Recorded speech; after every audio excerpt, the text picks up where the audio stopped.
I've been having a lot of fun making cups lately. So I'm just going to keep making some slab cups. It's fun. I'm just going to keep rolling out this slab until I get it to the thickness I want.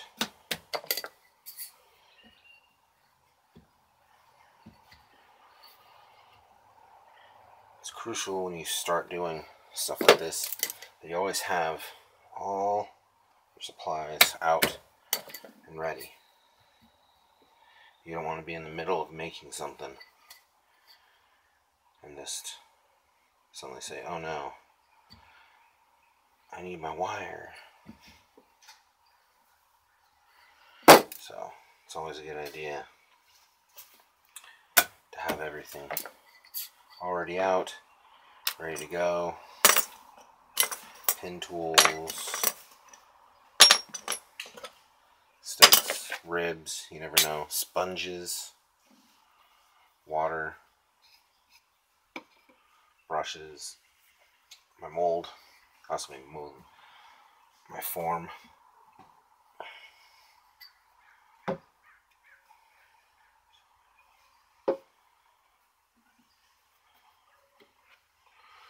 And as you're rolling out a slab, just keep moving it back and forth. Roll it one direction and roll it the other direction.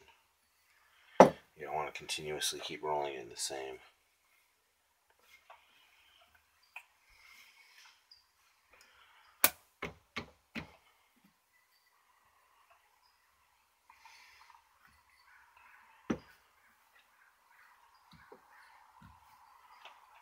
I'm going to be rolling this pretty thin, because I want a nice light cup, because I'll make a big cup, but I don't want it to be too big. You know, but I want it to be about, I'm going to try to go for that size. A nice big stein mug.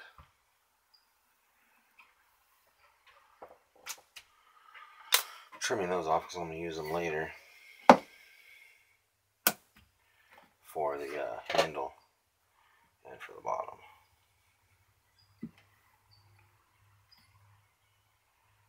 That's actually all I need. I talk to myself a lot, so bear with me. This old flashlight, I love it for rolling out slabs. Because I think I said in a previous video, but it's got these, and it allows me to basically, just by rolling, judge how thick it is, and then I'm also able to carve and cut it right along those lines, so I have nice straight lines. And I know that that's about the way I want to make it. See? So all I have to do is roll it out, cut along the lines, and it's all good.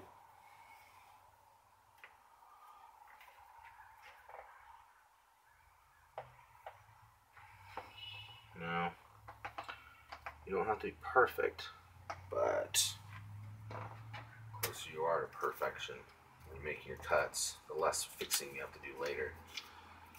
And trust me, I've done some bad cuts, and I've had to do a lot of patchwork, and gotten to the point where now I just like, I might as well just cut it right, instead of making a bunch of mistakes and then going back and trying to fix them. Just do it right the first time. Might as well. Okay. My other template, or measuring tool, could use a ruler, but I just take this, wrap this around. I know that is the length I need. So now, let's take this, set it down, figure out how much overlap I want.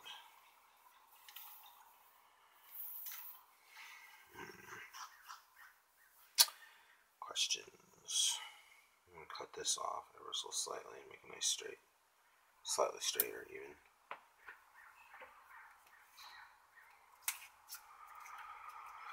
And then I think I'm going to cut about that much for some overlap. And then I'm going to turn it over because this is the side I want facing out. The texture side this time I'm going to have on the inside because I want a nice smooth surface for the glaze. The other thing I'm going to do is something slightly more interesting. It's kind of fun sometimes. I'll put this down, and then I'm just going to cut out some triangles. And again, I'm not being perfect. I said it before. If I was being perfect, I'd use a stencil or something. But all I want to do is create some interesting looks on the outside of the mug.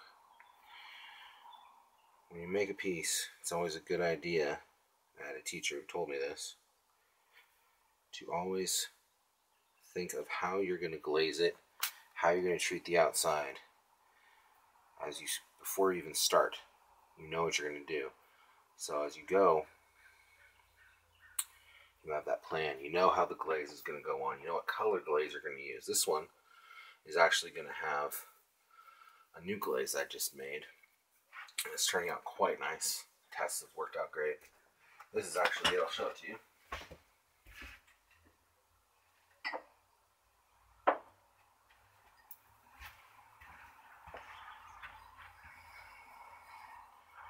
You can see where it's thin, it has this nice iron green. But where it's thick, you get these nice chun blue looks to it. This one really shows it off because I put a really thin coat on the bottom, and then from here up it was thick, like a normal dip, because I dipped it, and on the bottom I brushed it on. And I got this nice rustic look on the bottom, and then this did some good runs down the side, and it's just a nice glaze that I made up. It's a fun one because all my glazes are made of the exact same base glaze. All I do is either add ash or colorants, and that's all I do to it. It's the exact same glaze, and then I just add a base or a little bit of ash to it to make it runny, or blue, iron, copper, whatever. And it's fun. I'm trying to think. Bottom.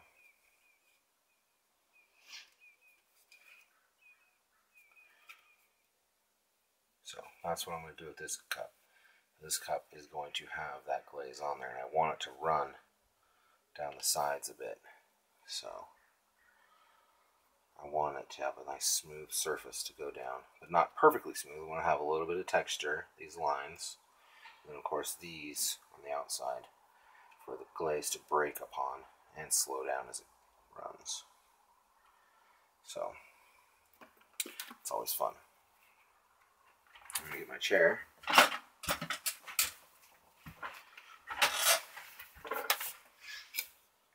Now we're going to wet it. Make sure we get a good seal between these. I'm also going to score these ever so slightly. A lot of people don't score using wet clay. I like to just to be a little extra cautious, I guess. One of these little cheapy scoring tools with a soft wire. When I do leather hard, I use a needle tool or a knife to score. But since this is so soft, this works. Just give it a little score. especially on these ends. These ends could come up if I don't get a good seal on them. So, wipe off a little bit of clay. Add some more water to wet everywhere I've scored.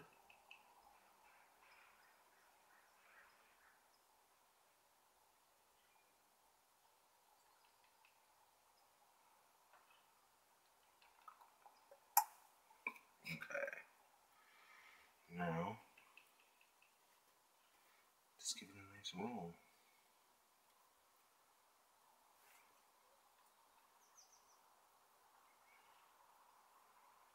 Make sure it seals over here.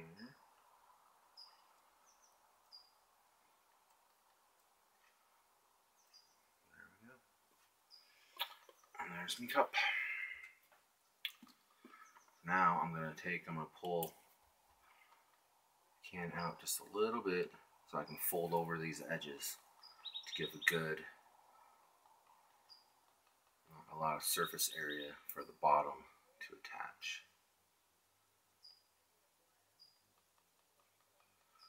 I want to have a really good surface for it. I'm going to pinch it to flatten it out. Sometimes I pinch, sometimes I don't. This time I'm going to though.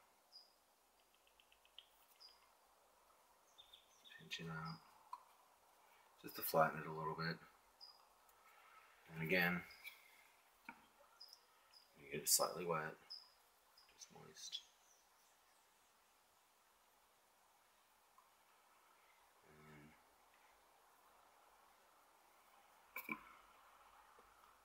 And light scoring.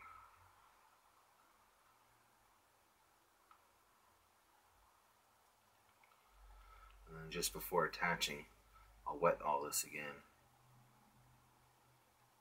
to make sure I have a good seal. I don't want any leaks.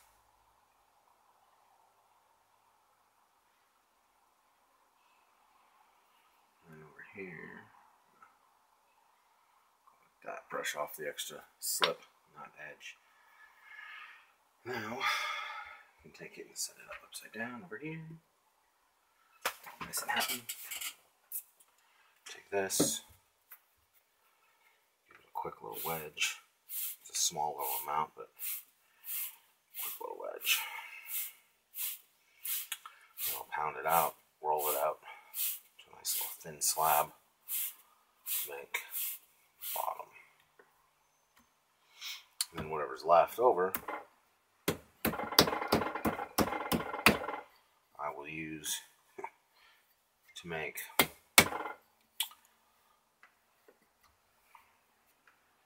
some shot glasses.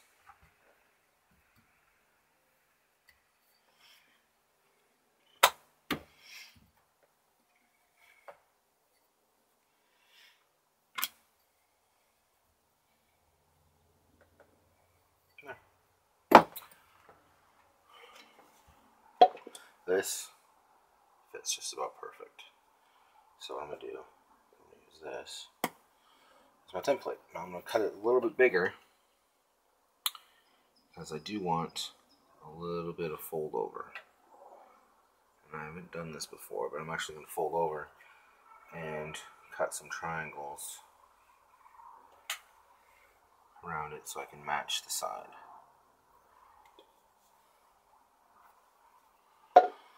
So, wire back up.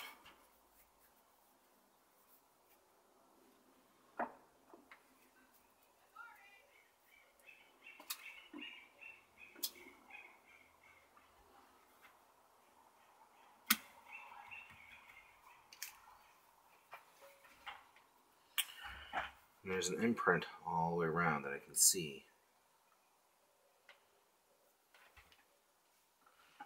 Where that cup was. So I pretty much know where I can cut to make all these little triangles.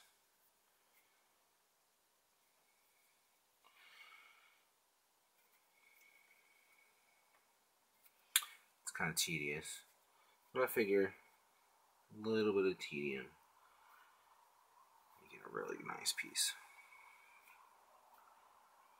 it's too boring, then who wants to do it, right?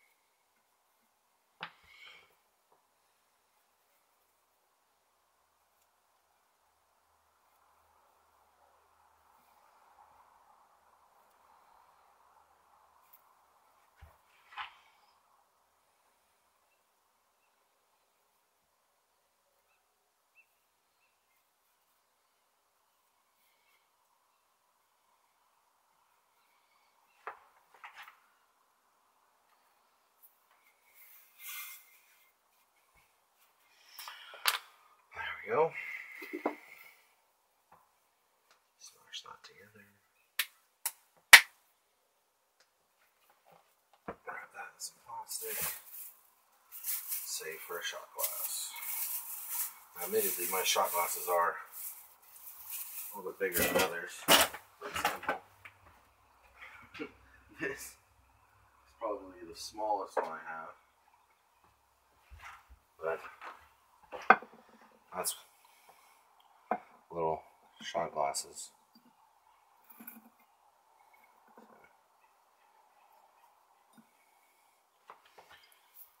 To each his own, right? Okay,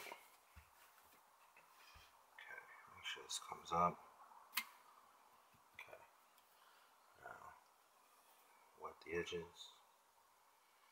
Have a good seal.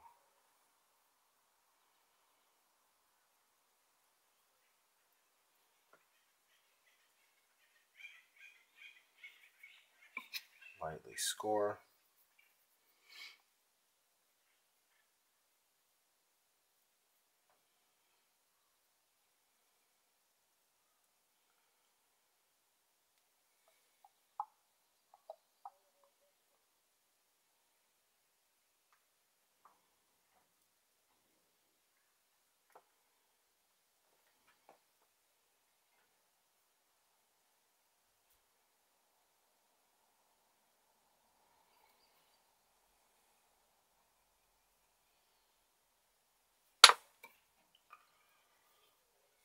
Wet it one more time.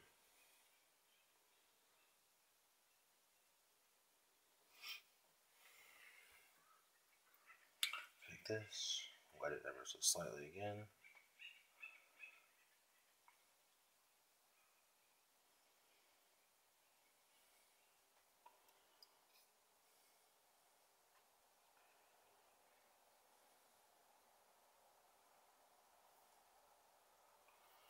There we go.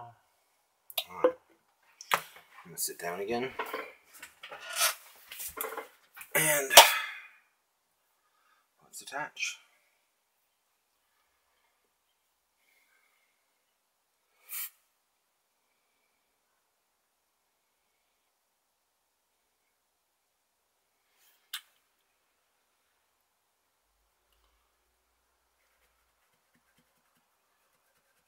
Now on the inside, remember I folded clay over. So this is actually hitting like that, and I'm pushing it in to seal that edge really good. Later, I'll actually take a knife and go inside and pat down the edges as well. So now, I'm just going to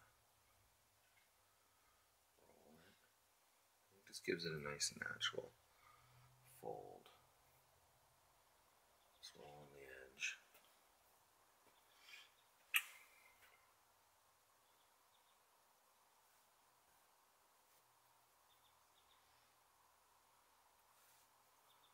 Basically what I'm doing is just rolling this edge.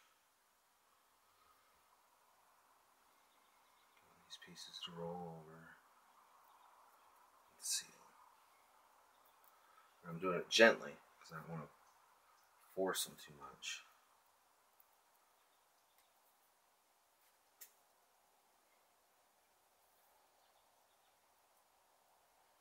And this one guy, teacher I knew, was in his class. We had to make molds. So I ended up doing an alginate mold with my hands and my fists. Because I made a battery, a USB battery charger, and I used my hands as the mold that holds the plug for the wall. And after he saw the mold, after I took out the mold, he was like, "Geez, what are those, meat hammers?" His big hands can do a lot of damage to this soft clay, so I gotta be really careful. I gotta be gentle, so I just very lightly roll it around the edge. Alright.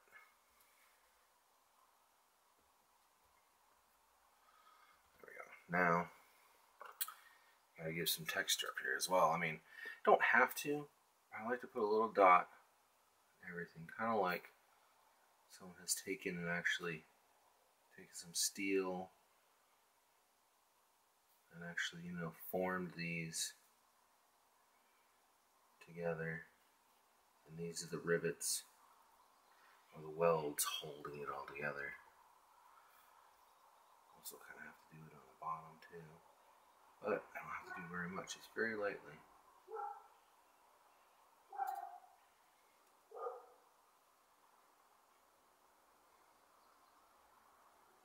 It's not much, just a little something aesthetically pleasing. In my mind, anyway, it is. My tastes are different than others, so you never know.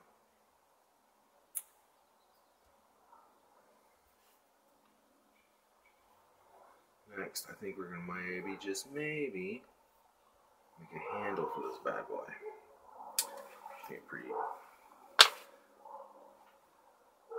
It's a big mug, stein, whatever you want to call it.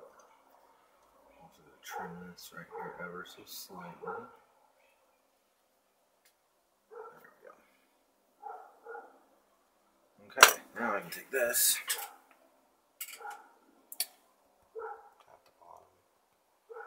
Set it off to the side again, so I can make a handle. I'm not going to use the clay before because that has been drying. Actually, I'm going to use a nice fresh piece of clay, so it's nice and soft. So I'm just going to take an edge.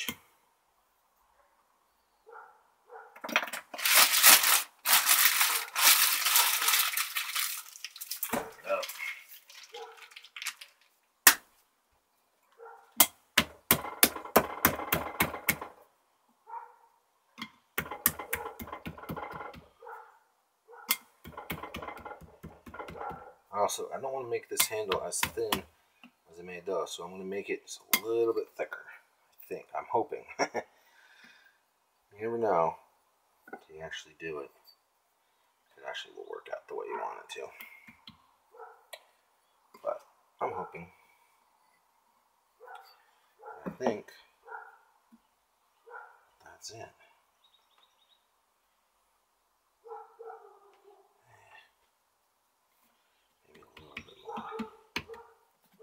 How much? It's a little bit. There we go. That should work. And again, I know what you're thinking. Why have the it's weird. Well, never mind. Lines. Cut right along this line.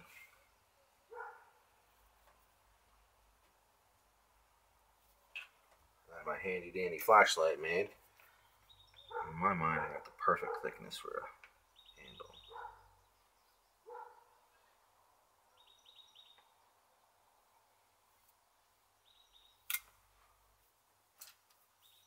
I'm going to take this and I'll add it to the other little ball. And that'll give me a nice thickness, or a nice amount to start. Sorry, keep me misspeaking.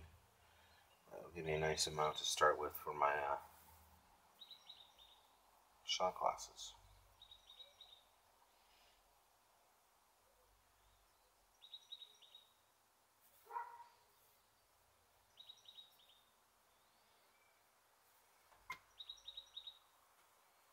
All I'm doing is giving it a little edge to make it easier for me to clean up later.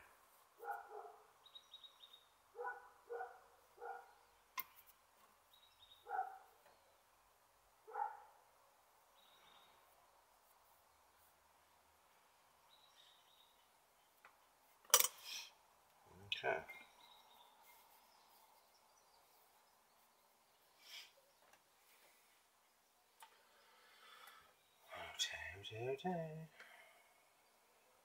Now, I want that face, I want this to be facing away from me. So, I have to put the handle on this side. And that's if you're right-handed. So, if you're left, then you just get to look at it, no one else does, which is okay. So, a little bit of wet right here.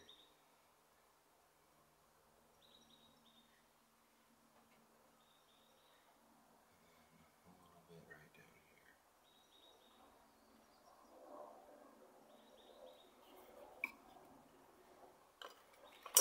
Score it. So slightly. Remember, this is a very important connection. So you don't really want to skimp. And just like, just throw it together. Especially for a mug this big. You don't want to, skimp on scoring.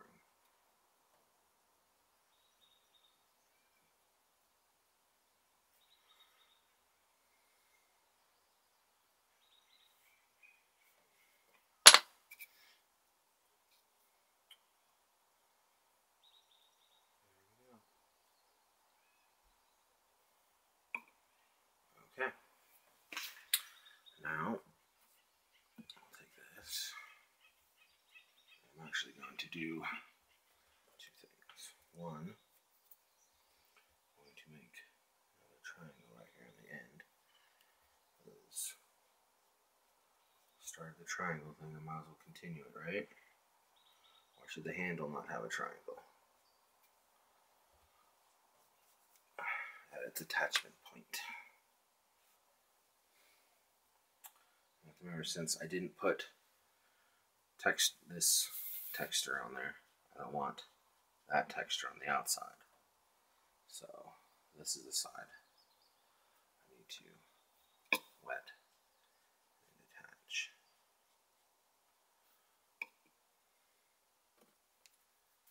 I'm just going to lightly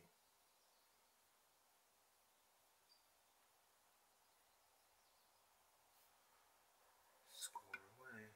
Add a little bit of water again.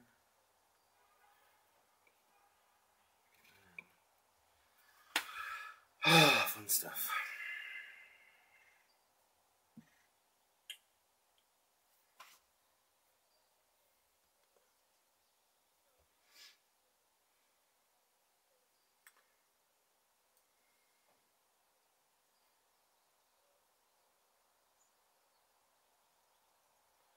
As you can see, I did avoid the area of which I scored on both counts.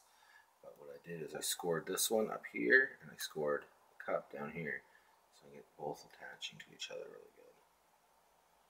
Make a soft edge. So it doesn't want to grab anyone, at least. Right there, that should work.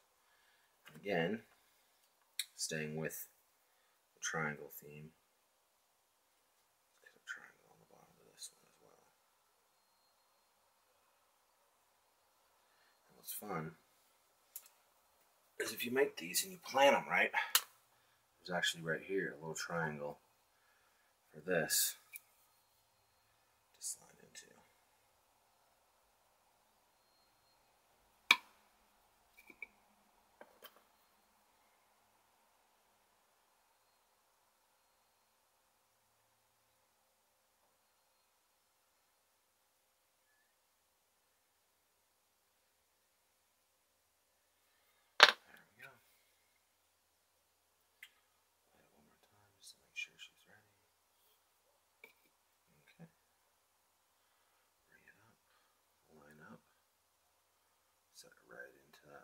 spot that was already set there.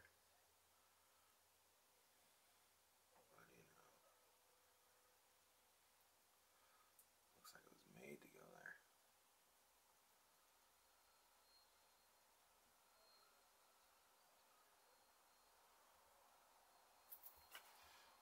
there. Nicely done, I think.